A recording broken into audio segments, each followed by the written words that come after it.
I'm here because I love my country and I love this state, and you know we have to change America's course. I'm here in the words of the group of former supporters of my wife because Hillary sent me. Because none of us worked all that hard all through this year to see this election come to naught. We know we have got to change the course of America. And I want to talk to you today about the things I want you to say to people all over this state and your friends all over this country who are not at this rally. We have to elect a president who will rebuild the American dream, repair a badly shattered financial system, and restore America's standing in the world. Look at the mess that we have in our financial system. Compare that to what happened before. It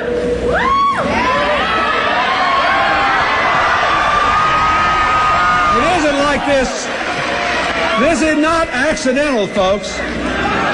You know, where I grew up in Arkansas, we had a saying that if you find a turtle on a fence post, chances are it didn't get there by accident.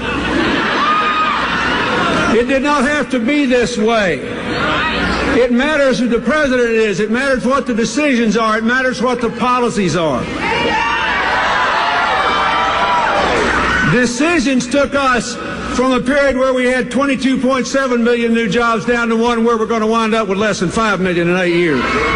Decisions took us from a period where median income went up $7,500 across all racial groups in America to a period where it's dropped $2,000. Decisions took us from moving nearly 8 million people from poverty into the middle class to moving almost 5.5 million people from the middle class back into poverty.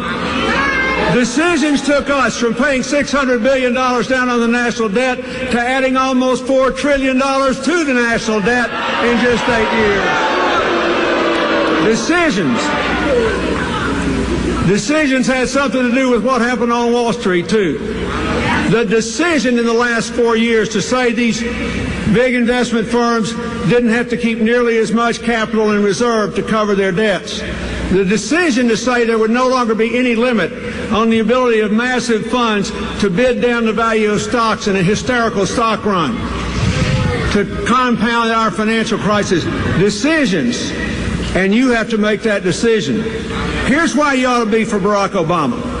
Number one, he's got the right philosophy. He knows you have to grow an economy from the ground up, not from the top down.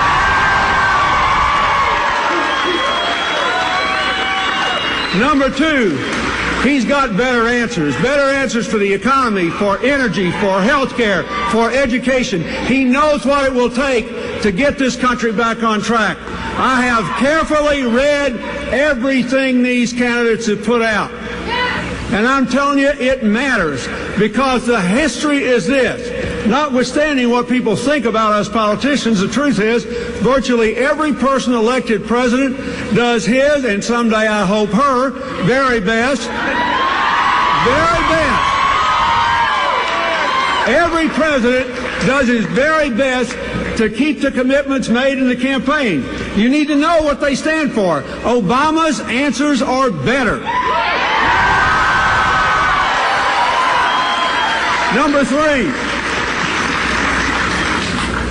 he's got better understanding, better advisors, and better instincts on this economic stuff. We just have, all of us who've been involved in this have been through a very harrowing period these last few days, as you know. When all this happened, it was a matter that was unprecedented in the lifetimes of the people who were dealing with it. What did Barack Obama do? First of all, he got his advisors on the phone. Then he called all mine. Then he called some more. And you know what he said? Tell me what the problem is and how to fix it, and don't bother me with the politics. Let's do the right thing, and we'll sell it to America. So that's my case for the people that aren't here, for the people that are still undecided. You do not have to say one bad word about Senator Obama's opponent. You just have to go out and tell them the truth. The job of the next president is to rebuild the American dream, repair the financial system, restore America's leadership. On those issues, the Obama-Biden ticket, and particularly Senator Obama, have a better philosophy, better answers, better understanding, better advisors, a better vice presidential candidate, and a better plan for Florida.